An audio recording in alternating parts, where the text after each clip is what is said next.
ফেনী জেলা শহর, সদর উপজেলা ও পৌর এলাকায় প্রতিদিন চলছে নাম্বার প্লেটবিহীন শত শত সিএনজি ও অটোরিকশা। এসব বাহনে রাতে ব্যবহার হচ্ছে হ্যালোজেন লাইট, যার তীব্র আলোয় ঘটছে দুর্ঘটনা। মৃত্যুর মুখে পড়ছেন যাত্রী ও চালক উভয়ই। এসব অবৈধ লাইটের দৌরাত্ম্য বেশি দেখা যায় উপজেলা সড়কগুলোতে। সিএনজি অটোরিকশা সহ বিভিন্ন পরিবহনে যে অনুমোদিত এলইডি লাইটগুলো লাগানো হয়, এগুলার কারণে সামনের দিক থেকে যেসব গাড়িগুলো আসে সেই গাড়িগুলোর চালকদের দৃষ্টিশক্তিতে সমস্যা হয়, ফলে প্রায়শ দুর্ঘটনা ঘটে। যে ফগ লাইট ইউজ করা হয় সেটির জন্য হচ্ছে যে সামনে গাড়িটি কোন স্থানে আছে সেটি ইন্ডিকেট করা যায় না খুব সহজেই। এই কারণে হচ্ছে যে পিছন থেকে সামনে যে গাড়ির দুর্ঘটনা ঘটে মূলত এই ফগ লাইটের জন্যই ঘটে। তীব্র আলো বিপরীত থেকে আসার কারণে হচ্ছে যে অ্যাক্সিডেন্টটা অহরহ হচ্ছে এবং পথচারীরা খুব ক্ষতির মুখে এবং চোখ ঝাপসা হওয়ার সম্ভাবনা থাকে।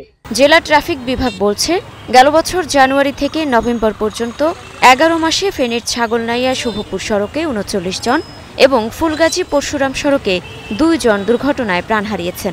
বেশিরভাগ দুর্ঘটনায় রাতে হওয়ায় হ্যালোজেন লাইটকে দায়ী করা হচ্ছে।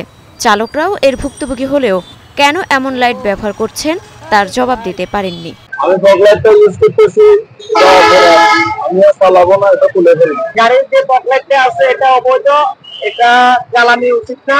আমি এটা খুলে ফেলবো, নতুন করে একটা লাইট লাগাবো যেটা রাস্তায় প্রযোজ্য। অন্যদিকে নাম্বার প্লেটবিহীন সিএনজি চালিত অটোরিকশা দুর্ঘটনা ঘটালেও এগুলো শনাক্ত করা যাচ্ছে না, ফলে আইনগত ব্যবস্থা গ্রহণেও বাধাগ্রস্ত হন ভুক্তভোগীরা। এ বিষয়ে উদ্যোগ নেওয়ার কথা জানালো ট্রাফিক বিভাগ। আমরা এই গাড়িগুলোর বিরুদ্ধে প্রতিদিনই ব্যবস্থা নিচ্ছি। আসলে মামলা করলে এই যে গাড়ির সংযোজন, নতুন সংযোজন, এটা প্রচুর জরিমানা চলে আসে, যার অর্থের দিক থেকে অনেক বড় একটা অঙ্ক, যার জন্য গত প্রায় 1-1.5 মাস ধরে আমরা এগুলো অপসারণ করাচ্ছি এবং চালকদেরকে এই বিষয়ে সচেতন করছি। তবে এটা বিপজ্জনক এবং এটা দুর্ঘটনার জন্য একটা বড় কারণ।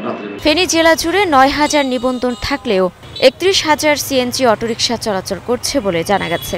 অবৈধ এসব যান নিয়ন্ত্রণের দাবি জানিয়েছেন স্থানীয়রা। Desk report, star news.